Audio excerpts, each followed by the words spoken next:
Hello, YouTube land.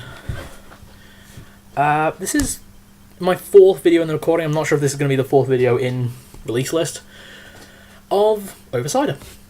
Cider is still Wesson's Scrumpy Cloudy Cider. For God's sake, this thing is lasting well. I swear I'll do videos with other ciders at some point, but oh my god, this thing is lasting. That's Cider.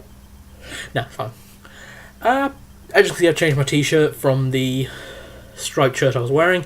This is actually a steampunk shirt, which is one of my favourites, but unfortunately I haven't worn it in so long, and I started doing bodybuilding, that I've actually torn it. This literally just happened when I was putting it on. Jesus Christ. Anyway, this is the next Over Cider, and I thought I'd do about the character who got me really into DC series. The character that really made me start to love DC and their writers and their artists. And I'm not talking about the New 52 version. I'm not talking about the weedy little guy whose healing factor is barely above Sabretooth's, who uses advanced space-age technology and roams around in an actual spaceship. Who I'm talking about is the big, hulking monster. I'm talking about the big white guy with the black eye stuff, the markings, who rides around space with his dog, smoking cigars, drinking beer, and riding a space hog that can travel through time? I'm talking about the main man. I'm talking about Lobo. Now, if you don't know who Lobo is, he was introduced in the 1980s as a parody of hyper-violent characters of rival comics. Most specifically, one of those ones that's most famous is the basis on Wolverine from the X-Men comics in Marvel. Now, Lobo was always meant to be a parody. He was meant to be this action-packed, tough biker dude who loved to fight and loved beers and loved cigars and loved babes. And all he wanted to do is drink, smoke, and shag his way across the universe while collecting bounties and fighting people for money. That was literally it. And recently they released the New 52 version of Lobo, who is this weedy little guy who is about the size of my bicep and spends the entire time in his comics talking about himself, complaining about things that are happening, and just being an arse. I mean, you can say that about the original Lobo, but at least he did it with some panache, some comedy. He did everything with a smile. This guy is snarky and sarcastic and spends his entire time just complaining about having to work for money. If you don't want to work for money, then there's something wrong with you. So anyway, this is my talk about real Lobo. Sorry to get on my whole tirade about why Phobo is... Yes, Phobo. That is the name that I've come to dub him as, because he's not Lobo. I mean, the story may be all around how this is the original Lobo, how he's the one that killed Zarnia. But I don't care. I don't want this guy.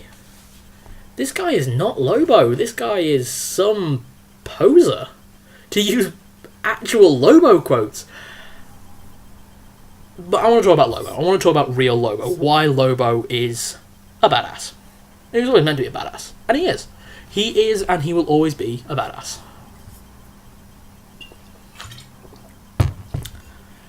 So let's start with physical. Because that's what Lobo is. Lobo was always meant to be a physical character. He is close to 7 foot tall. He's physically stronger than Superman. He's got a physique that would put Alexander Louis Armstrong from Fullmetal Alchemist to shame. He really does. That guy's ripped. But Lobo isn't just ripped. He is ripped and big. It's really cool to see. And you have to understand why he actually came top of the list for quite a few years as the most sexualized male DC character. I mean, you can understand it when you actually read the comics. I mean, there are parts... he goes around shirtless for most of them. All he wears is a denim jacket that says, "Bite me, fanboy," on the back. That's cool. I want that jacket. There are all comics where he beats people to death while he's naked. So, that's always fun. Thinking about it's quite homoerotic. But I don't care. I like Lobo. Lobo is a big, burly guy who likes to drink and smoke with his pet dog that he named Dog. And by the way, in one of the comics, Dog pissed on Superman's cape. When Superman blamed Lobo because it was his dog, Lobo said, "That ain't my dog." He then beat Dog to death, stamping on him, which is horrible, I know. But then he went on his bike, which can travel through time. He went back in time to before he killed Dog, killed himself, and then went back on an adventure set with Dog. He killed himself to save his dog, because actually he liked the fact that he pissed on Superman's cape. Yeah, this is the stuff that happens in Lobo comics. I mean, I'll talk about a couple more that are absolutely brilliant in a second.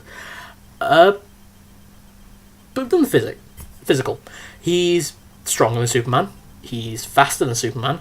He has a bike that can travel faster than as fast as the Flash, and can travel through time.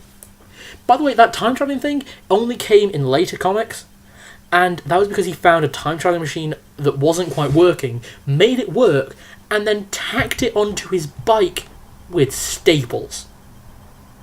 That is either 40k orc level of psychic awareness or real genius. I'm going to go with genius because there is no way he is dumb enough to be an orc with psychic powers.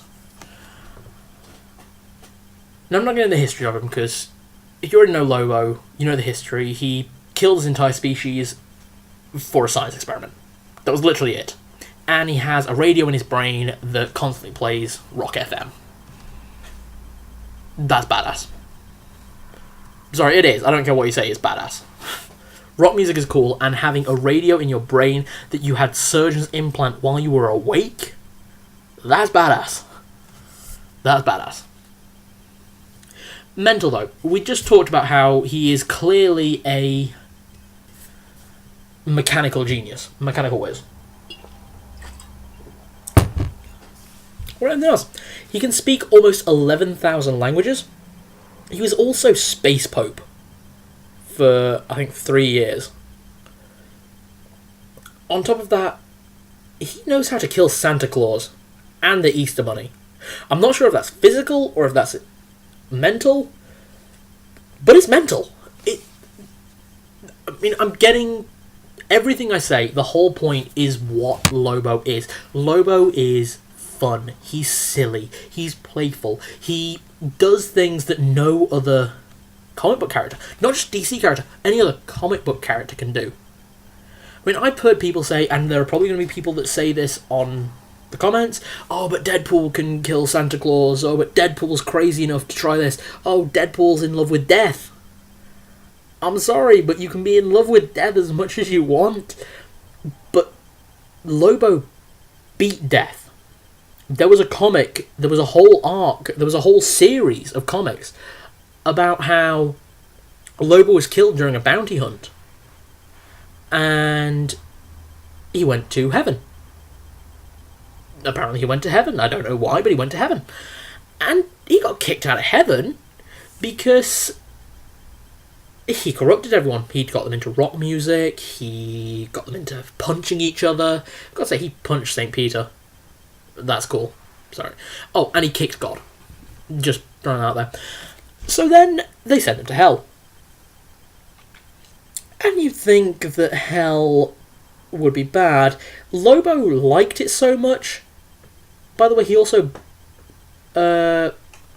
beat the devil in a way I can't talk about on YouTube, so go read the comic for that one. Lobo is quite not safe for work, if I'm honest. If you want to get into it. So don't get your kids into it, straight up. No one under the age of 16, 18 should be reading Lobo. I mean, I'm pretty sure most of the comics actually come with disclaimers. But no, after he got kicked out of heaven for being too awesome, but got kicked out of hell for being too evil, he got reincarnated. He got reincarnated several times. The first time he got reincarnated as a full-grown woman in England during the Blitz.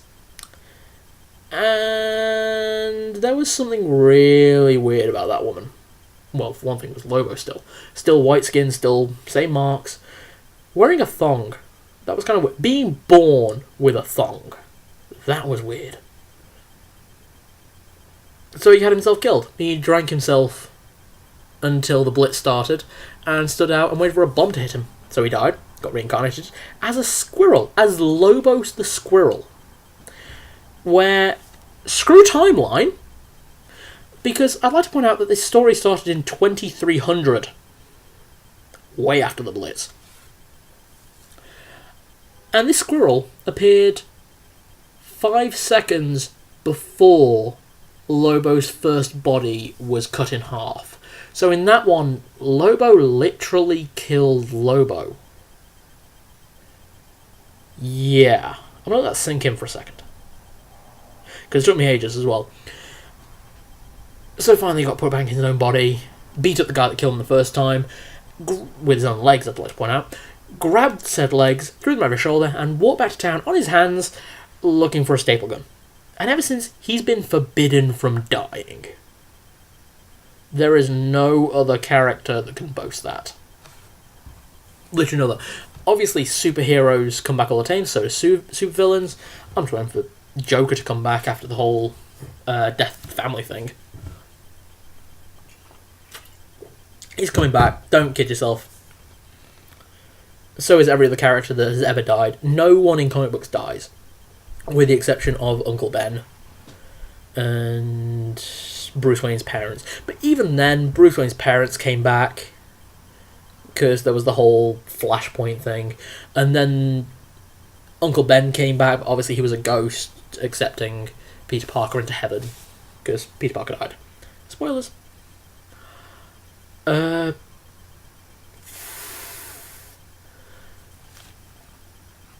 But no, anyone that says that anyone can beat Lobo is just kidding themselves. Lobo can beat anyone to death, but no one can beat Lobo to death. That's pretty immense. So that has been this Oversider about Lobo. Go to you guys next one. I don't know, I think I'll be talking about Atrocitus or maybe Iron Man. I don't know, I got loads of characters to go with. I like comic books. Read comic books. Read. Reading is good.